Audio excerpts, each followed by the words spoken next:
Now this is something that really caught me out quite a long time ago when I started to fit AATBs, because I didn't realise there was different centre differentials at all. I had no idea at all. So we're going to show you on this one here, and you can see down here I've got a pile of locking hubs. Alright, so what's the difference? There was two types of spline. The early ones were smaller spline, the later ones were a larger spline. Now I sort of get an awful lot of diffs that are early ones. I don't get many TD5 TDCIs, but I just want to show you the difference. So this is a TD5 TDCI. It don't fit. I think this is a 58mm, and here is the proper one. It's a nice tight fit. Alright, so that's catch one. Now at the bottom here I'll write down the list of gearbox numbers with the smaller diff like this one, the early ones, and then now I'll write down a list of the gearbox numbers for the larger diff. But our problem doesn't end there, because here you see the teeth here.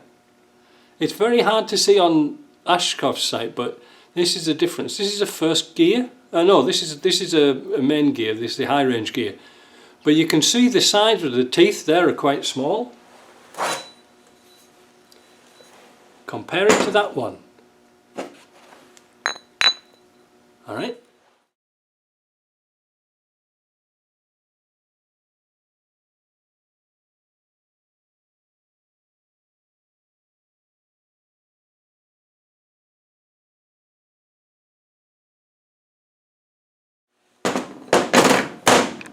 There are two teeth sizes. A good example of that is on the hubs here. These are both small hubs, but you can see this has got larger teeth and this has got smaller teeth, so the indentations here fit on the small gears like this one. So just beware, if you build your gearbox up and you build it all in neutral, and first time you come to click it in together, and sometimes it won't work because you've got the wrong combination. That's the problem, there's different combinations of them. Can I give you an example? Will that one fit onto there? Yeah, that'll fit onto there, but if you have the opposite side with the big teeth on, it won't fit. It's a really sort of an awkward problem. I'm short of a few parts. I'm getting really desperate for parts now, but I think I might be able to build one up, sort of. Let me see on this one, because this one is a small tooth. Yeah, that's a small tooth, and that's a small tooth, and that will go onto there like that. So we'll just tap that down, make sure it goes on.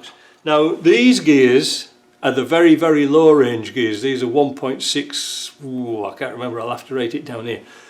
1.6. I really like the 1.4s because these were out of very low range ex-MOD trucks.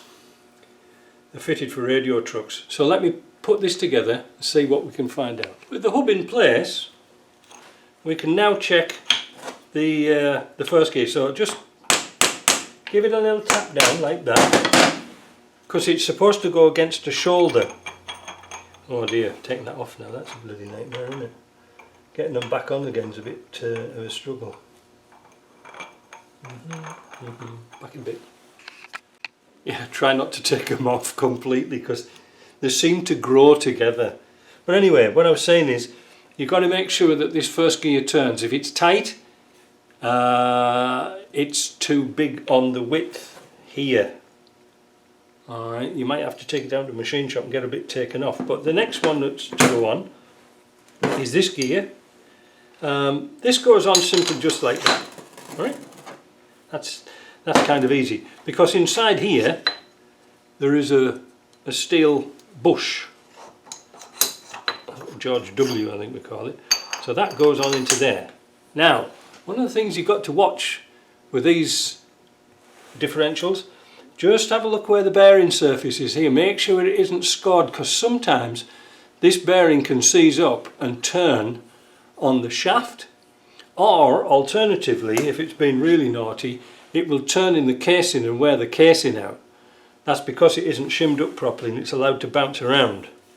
So make sure all these surfaces here are nice. Now if there's a little bit of a scoring in it, it's not the end of the world.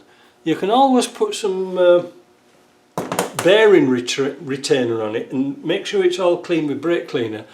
Then you put your bearing on and it'll lock it nice and tight into place. So what I'm going to do now is going to find a dummy bearing and a locking nut, and we'll see if we can pull that down and see what the clearances are like. Right, so we're going to assemble this high range gear. Put a little bit of oil on here. Again, this bush here, just make sure it isn't scored. Alright? Not so much the inside, because the gear should turn on there, like that. Now, I have had them before where this bush has been lower than the gear, or vice versa, and the clearance is all wrong. So we're going to show you how to do that. So you slip your bearing, slip your gear on like that. At the old bearing, put a slot in it. That becomes a dummy bearing, so you could hold that down like that sort of thing. And then you can put your locking ring on. Now the thing about these locking rings in, you always get a new one when you do get your kit. But I tend to keep the old ones because they never sort of line up in the same place again. I know. Saves a pennies. But they're not cheap, you know. Now, we'll give that a bit of a nip down. This tool came from Ashcroft's, but it's getting a bit worn out now. Could do with a new one. That's nice. Now, obviously I haven't torqued that down, but I've got it somewhere near. You can feel that's really nice. If this gear is tight, what you've got to do is take, there's no shim bush. There's no different sized bushes in the middle, is what I'm trying to say. So what we've done in the past, if that bush is tight on that gear, we've taken it down to the machine shop, put it on his magnetic mount and on his grinder, and just take maybe 1/1000th of an inch off here. So then there's a bit of a space. I have had them be very, very tight before. You know, you couldn't turn them. That would mean that you'd sort of start burning this out. So that's what it wants to be, just that little flick, and this, when we pull this hub up here, see, same again, that's a really nice one. So, there, that's going to be pretty damn good, but not with this gear. I'm going to use a different one, but that's it. Now you'll never get rid of that clunky, but that's the nature of the beast, I'm afraid. So basically, that's all it is. It's very, very simple. But going back to this here, I'll put a bit of a zoom on here and you'll see what I was trying to say about those nuts. Right, you can see here, oh, wait a minute, no you can't. Here. You can see here where the notch is where you're supposed to stalk this over. It's on a fresh piece of metal, whereas the old stalk was here. See what I mean? So even if you tighten it up, torque it up, that's never going to get round to here. The reason for that is the nuts, when they thread the nuts, they're never in the same place. So you can use one as a test piece rather than putting your old, your new one on and bashing it over and then find out it doesn't work. Yeah, so that's it. That's a little bit to know about these hubs. I tend to put cable ties together on them and keep them all separate, you know, like keep them in different units, like I think it's 54mm and 58mm. Why they changed it, I have no idea, but they did. And all the ones I've got so far today are all small ones, you know, like from like the TDI versions and stuff like that. So there you go. But you know, if you want to change gear ratios, it's really easy because this one never changes. First gear never changes. All you got to do is change this one, the intermediate gear, and sometimes the input gear. It's hard to say, depends what ratio you're going to use. But there you go, that's going to be a nice little unit. I'm going to keep that together, even though this is a 1.6 high gear, which it's 1.6 high gear, which makes it go very slowly. How's about that?